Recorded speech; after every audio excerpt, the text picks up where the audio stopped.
Banjir mungkin terlihat seperti fenomena alam yang sederhana.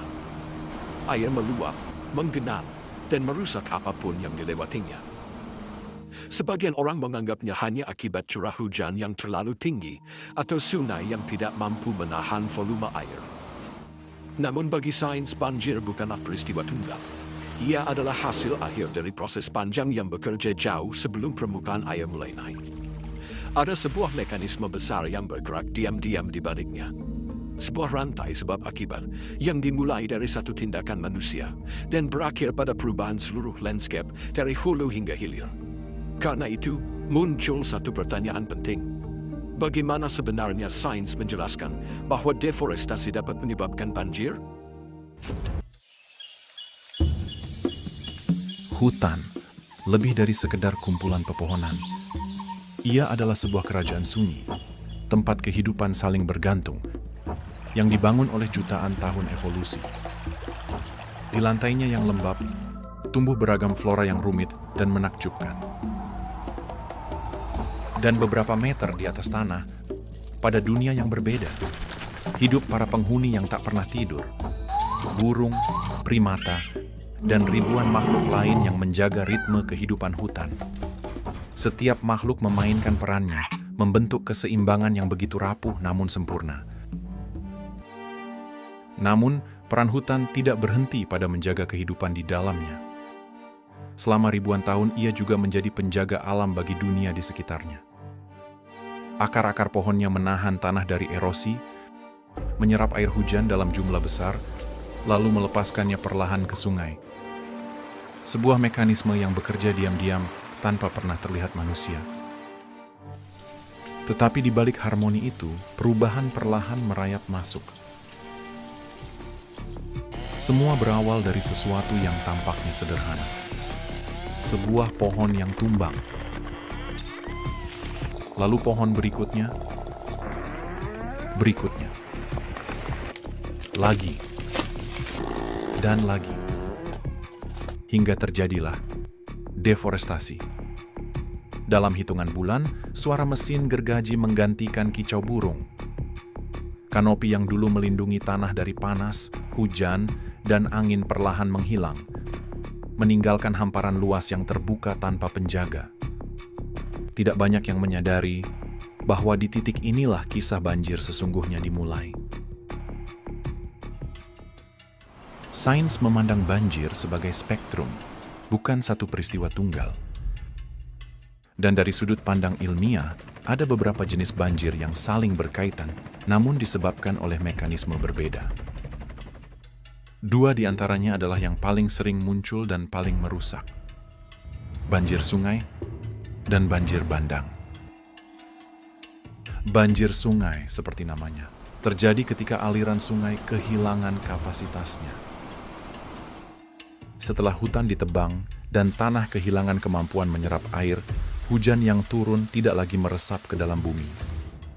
Dalam kondisi inilah tanah disebut hidrofobik, yaitu tanah yang secara fisik dan kimiawi berubah. Prosesnya tidak tiba-tiba, ia dimulai dari hulu. Hujan yang jatuh tidak masuk ke dalam tanah, melainkan mengalir sebagai air permukaan, yang membawa lumpur dan sedimen menuju sungai. Sedimen itu menumpuk, menaikkan dasar sungai sedikit demi sedikit. Sungai yang dulunya dalam dan lebar berubah menjadi dangkal dan sempit. Ketika musim hujan datang dan volume air meningkat, sungai tidak lagi memiliki ruang. Hujan yang seharusnya menjadi berkah, kini berubah menjadi aliran yang ganas. Air turun dari lereng seperti kawanan hewan liar yang panik. Material yang terbawa makin banyak. Tanah gembur, serpihan kayu, batu-batu kecil. Dalam dunia geologi, aliran ini dikenal sebagai runoff. Dan ketika runoff terlalu besar, tidak ada sistem buatan manusia yang mampu menahannya. Semua itu menuju satu tempat, sungai. Dalam beberapa jam, sungai menerima lebih banyak air daripada yang dapat ditampungnya. Tinggi permukaan air naik dengan cepat. Air mulai mencari ruang. Ke kiri, ke kanan, kemanapun gravitasi membawanya. Dan kemudian, tanpa peringatan yang cukup, sungai itu meluap. Dan terjadilah banjir. Air merayap keluar dari tepiannya, lalu menerjang dalam gelombang besar. Dalam sekejap, pekarangan warga tergenang, kebun tenggelam. Rumah-rumah yang dibangun terlalu dekat bantaran sungai menjadi titik pertama yang disapu derasnya arus. Banjir jenis ini adalah banjir yang tumbuh dalam diam, hasil dari kerusakan lingkungan yang berlangsung selama bertahun-tahun. Sedangkan banjir bandang terjadi dengan cara paling ekstrim. Banjir bandang lahir di wilayah perbukitan dan pegunungan, tempat tanahnya curam dan sensitif terhadap perubahan lingkungan. Ketika hujan lebat jatuh di lereng gundul, tanah tidak mampu lagi menyerap air. Air mengalir dengan kecepatan tinggi, merobek lapisan tanah, menyeret batu besar, batang pohon, dan material apapun yang dilintasinya. Semua unsur itu bergabung menjadi satu massa besar, sebuah dinding air, lumpur, dan puing, yang bergerak dengan kecepatan yang bahkan tidak dapat dihindari manusia. Banjir bandang tidak memberi ruang untuk melarikan diri.